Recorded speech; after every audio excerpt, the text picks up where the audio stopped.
olha, aqui tinha uma árvore. Aqui tinha uma árvore? Aqui tinha uma árvorezinha florida, que era um jardinzinho. Aqui tá do mesmo jeito, só que eu acho que aqui era aberto. Aqui era aberto? Aqui era aberto, tinha uma gradezinha aqui. Aqui? Essa gradezinha também era aqui, era aberto. A gente ficava muito aqui. A casa é bem pequenininha, né? Era bem pequenininha, não sei como é que tá agora. Vamos saber agora, né? A porta é a mesma. Mentira. A porta é a mesma. É? A porta é a mesma porta. A mesma? Mesma porta. Mentira, você lembra disso? Lembro dessa porta. Eu não lembro da cor, não sei se ela era pintadinha de branco assim, mas era a mesma porta. Gente, aqui tinha uma aberturazinha aqui tinha uma fotinha aqui de uma criança que ela colocava aqui, e eu gostava disso aqui, dessa janelinha aqui. A gente criança, né, tudo chama atenção. E tinha essa portinha aqui. Aqui era a sala. É desse jeitinho mesmo. Desse jeitinho. Aqui era um quarto. Não sei quem dormia nesse quarto, mas não era o quarto dos meus avós. Eu acho que... tinha uma televisão aqui. Era tipo uma salinha onde eles assistiam TV aqui. A janela é a mesma, Faro. Mesma janela. Mesma janela? Mesma janela. Mesma janela. Caramba, você lembra de tudo, então? É. Foi difícil pra você, com, sei lá, 6 anos de idade, ver os seus pais separados, assim? Você lembra disso? Você tem alguma memória ou o tempo apagou? Tenho. Nessa época nós morávamos em Maceió.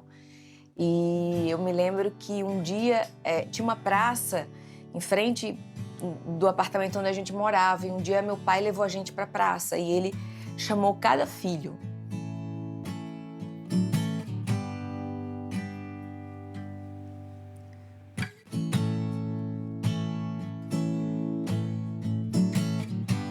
Eu era a terceira filha. E aí, quando ele me chamou, ele falou que amava muito a gente e que ia deixar eu cuidando no passarinho que ele tinha. Era um canário. E ele falou assim, eu quero que você tome conta dele pra mim. Foi o que eu me lembro. E aí ele saiu de casa e eu lembro que eu ficava na varanda, assim, numa janela, e eu ficava perguntando pra minha mãe, quando é que o paiinho volta? E ela falava assim, não, ele foi morar numa casinha aqui perto, mas ele já volta. Você não entendia? Eu não entendia, porque não estava mais em casa. E eu olhava pra janela e eu procurava a casinha na rua, né? E eu não procurava pra ver se ele estava por perto. E a despedida foi meio assim, né? E você vinha pra cá nesse momento, assim, depois com a separação que você começou a vir pra cá, ou você já vinha antes? Quando eu saí daqui para ir morar em Maceió, eu era muito pequenininha, eu tenho pouquíssimas memórias. Mas quando a gente voltou para morar com a minha outra avó, Jandi. Então morávamos eu, meus irmãos, minha mãe e Jandi, que é minha avó. Sua avó materna. Materna, mãe da minha mãe. Então, assim, eu acho que toda criança ela precisa de afeto, ela precisa ser suprida de muito afeto. E, embora não tivesse mais o meu pai presente, a minha avó supriu muito essa falta. Então, assim, ela me encheu de tanto amor, ela me cercava de tanto amor, fui muito amada por ela, muito, muito, muito. E faz quanto tempo que a avó Jandi não tá aqui? Desde 1998. Meu Deus, faz tempo. Dia 12 de setembro. Então, tudo que você vai ver hoje vai te lembrar a tua avó Jandi, vai lembrar um momento feliz da tua família, né? Aqui também me lembra minha avó Jandi. Essa casa é da minha avó Eunice, que era o quarto dela. Aqui era o quarto da avó? Aqui era o quarto da minha avó. Aqui, gente, vamos ver. Né? Aqui, então, sua avó, esse é o quartinho dela. Meu avô e minha avó. E você falou da avó Jandi, te lembra? Essa casa também lembra ela? Lembra ela. Por quê? Porque, assim, elas não se bicavam, as duas. Ah, é? Elas não se bicavam.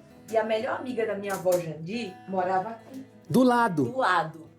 E aí minha avó Jandi ia visitar a amiga dela, mas não vinha aqui. Vinha aqui. Olha! Mas no final da vida das duas, elas se reaproximaram. E eu lembro que Minhas avós, elas se encontraram aqui e trocaram presentes e elogios. Então, no fim da vida das duas, elas se reencontraram. E se perdoaram. Se perdoaram. E foi muito bonito isso.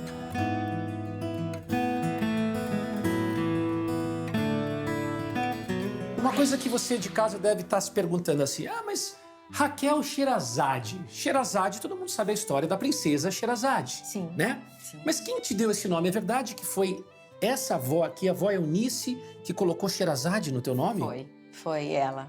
A minha avó Eunice, ela era uma professora, né? Ela dava aula de reforço escolar e ela gostava muito de literatura, então ela lia muita coisa. E ela tinha lido As Mil e Uma Noites, e aí ela se apaixonou por essa personagem e queria que eu me chamasse Sherazade. Só que minha outra avó, Jandi, ela queria que eu me chamasse Raquel, em homenagem a uma atriz que chamava Rachel Welch. Sim. Ela gostava muito de cinema, a outra gostava muito de literatura. E então, juntou tudo. Juntou. Meu pai não queria desagradar nenhuma nem outra, nem a sogra nem a mãe. Então ficou Raquel, da minha avó Jandi, e a Sherazade, da minha avó Eunice. Agora, Sherazade também, é o seguinte, na escola devia rolar um bullyingzinho, né, com Sherazade. Não rolava? Super bullying. É? Ninguém sabia pronunciar meu nome. Ninguém conseguia falar. Conseguia.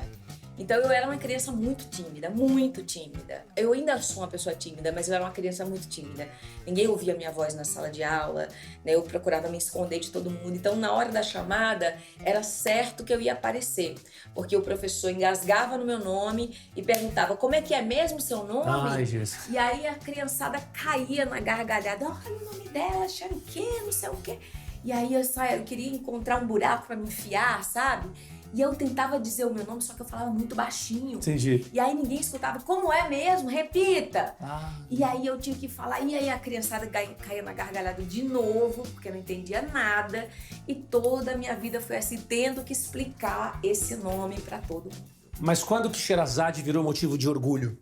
Eu acho que sempre foi. Eu sempre tive orgulho do nome, porque quando eu entendi a história da grande heroína, a grande feminista da história, né, do Oriente Médio, era a Sherazade, uma mulher que parou a matança de um rei misógino, né, que queria matar todas as esposas, e ela, com doçura, com inteligência e criatividade, começa a contar as histórias para o rei, envolvê-lo naquelas histórias, naqueles contos fantásticos, Aladim, Ali Babá, né, o Gênio da Lâmpada, Simba, todas aquelas histórias foram a Sherazade que contava para o rei, e o rei ficava tão ansioso para saber o final da história que ele deixava ela viver mais uma noite.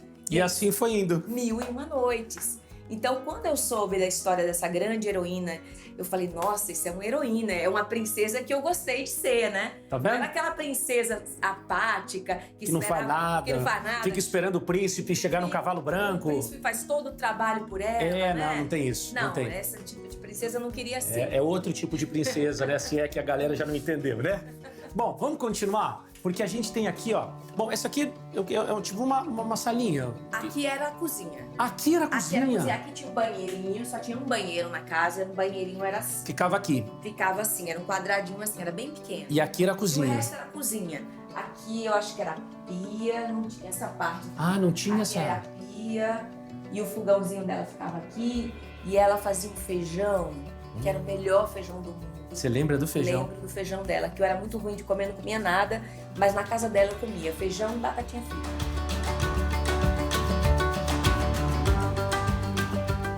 Bom, olha, aqui é a parte de fora da casa, né? Mudou. Aqui mudou bem? Mudou.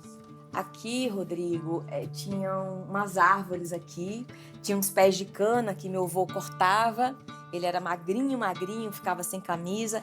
Ele cortava os pés de cana, descascava a cana e cortava em rodelinha assim pra gente comer. E tinha uma goiabeira grande assim, aqui nesse canto aqui tinha uma goiabeira. E aqui, essa área aqui, ela era descoberta assim. Então a lavanderia era aqui. Era só telhado, era só telha. Então a lavanderia era aqui pra dentro? A lavanderia era aqui. Aqui? Aqui era uma salinha que meu avô era alfaiate. Aí ele cortava tecido aqui, tinha um cheiro forte de tecido. Sim. Que ele cortava.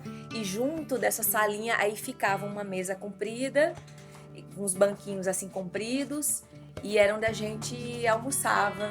Vamos olhar para cá, Raquel, porque eu quero chamar você aqui, para você olhar aqui, ó. Pra você olhar bem para cá, assim. Imaginando que, né, era outra coisa, né? Tinha árvore, tinha teu avô ali, né, trabalhando de alfaiate. E tinha uma menininha de, sei lá, 4, 5, 6 anos que tomava banho ali, que a avó dava banho jogando a panela. Quais são as boas lembranças dessa época? A lembrança boa era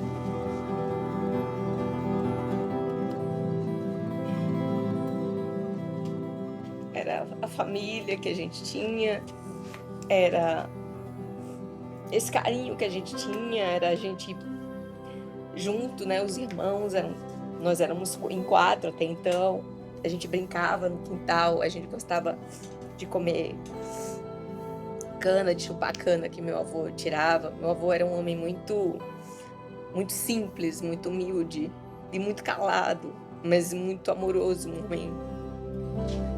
Ele era muito puro de coração. Era a pessoa mais pura que eu conheci na vida.